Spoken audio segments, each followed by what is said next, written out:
دی گئی ہے جو من گھڑت ہے اور جرت کی بات ہے. کل اللہ رسول کی بارگاہ میں کیا جواب دیں گے؟ لہذا ان کی بھی کوئی اصل نہیں ہے. اور حضرت بلال حبشی رضی اللہ عنہ نے آذان نہ دی تو مطلق سحر نہ ہوئی، اس شعر کی بھی کوئی اصل نہیں ہے.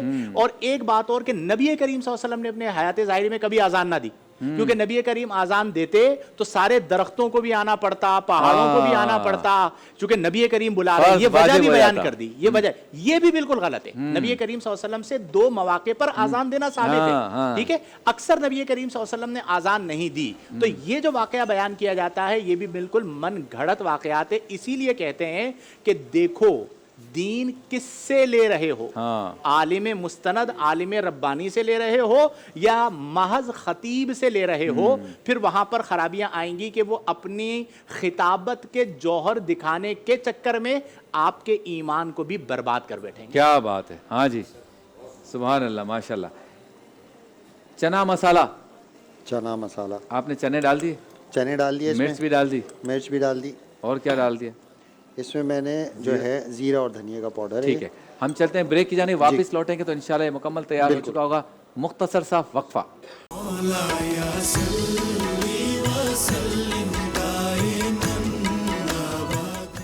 خوش آمدید. حضرت امام حسن رضی اللہ تعالیٰ عنہ کا تذکرہ ہو رہا ہے. بہت ہی خوبصورت گفتگو اس حوالے سے ہوئی کہ بعض لوگ سید ہوتے نہیں ہیں لیکن خود کو سید و سادات کہتے ہیں.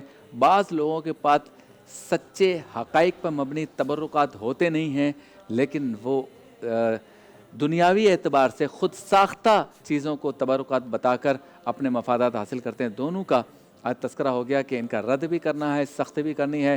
اور ایک بندہ ہمارے پاس ایسا ہے کہ جس کو ان ساری باتوں کو خالی سننا ہے، کام وہی کرنا ہے جو وہ گھر سے سوچ کے آیا ہے. وہ ہے شیخ معراج. آپ کہاں پہنچے؟ اچھا ہم یہاں تفکر میں لگے ہوئے ہیں کہ اس قوم کو کیا کریں ہم. سب سے مشکل کام سننا ہے ویسے، لیکن لوگ بول پڑتے ہیں. لیکن سب سے آسان کام یہ ہے کہ سن کے ادھر سے نکال دینا، اپنے کام میں لگے رہے. ارے یہ تو سالن جیسا بن گیا بھائی. بالکل ایسے ہی ہے. جھٹ پٹ. کیا بات ہے ہمارے شیف. نہیں جھٹ پٹ نہیں ہے، ایک رات پہلے سے اس کی تیاری کرنی ہے. لیکن کلر آپ نے جو اس کو دیا نا بہت زبردست. تو یہ جو ہے مسالے دار ہے، تھوڑا سا اسپائسی ہوگا، چٹپٹا ہوگا. ٹھیک ہے دیکھیں ذرا خوشبو دیکھیں آ رہی ہے، زبردست آ رہی ہے. بالکل ایسا لگتا ہے میں دھوراجی میں کھڑا ہو گیا. اچھا جی چلتے ہیں اس سیگمنٹ کی جانب جس میں ہم معاشرے کی مختلف برائیوں، مسائل، خرابیوں، نقائص ان کا تذکرہ کرنے سے پہلے تھوڑی سی تحقیق کرتے ہیں، سونگھتے ہیں کہ کیا ہو رہا ہے ہمارے اطراف. پھر اس کو سجاتے ہیں، بناتے ہیں اور جاننے کی کوشش کرتے ہیں مسئلہ کیا ہے. سیگمنٹ کا نام ہے مسئلہ کیا ہے.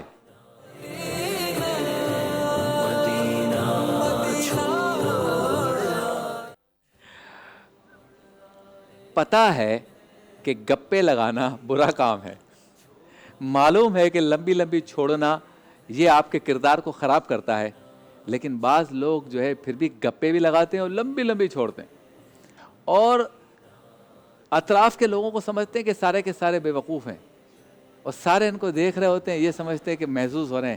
بھائی وہ آپ کو پاگل سمجھ رہے ہیں شاہ صاحب.